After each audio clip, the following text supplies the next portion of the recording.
বিশ্ব জলাতঙ্ক দিবস উপলক্ষে বিনামূল্যে জলাতঙ্ক রোগের টিকা প্রদান কর্মসূচি পালন করা হলো বাংলাদেশ কৃষি বিশ্ববিদ্যালয়ের ভেটেরিনারি টিচিং হাসপাতালে।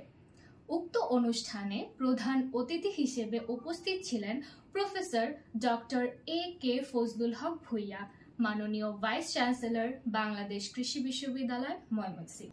বিশেষ অতিথি হিসেবে উপস্থিত ছিলেন প্রফেসর ডক্টর মোহাম্মদ আব্দুল আওয়াল, ডিন, ভেটেরিনারি অনুষদ, বাংলাদেশ কৃষি বিশ্ববিদ্যালয়, ময়মনসিংহ।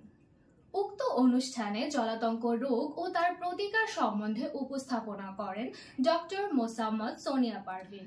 মাননীয় প্রধান অতিথি তার বক্তৃতায় আগত পোষা প্রাণীর মালিকদের নিয়মিত তাদের পালিত প্রাণীটিকে টিকা প্রদান করে নিজে ও তার প্রাণীর স্বাস্থ্য সুরক্ষা নিশ্চিত করতে উদ্বুদ্ধ করেন।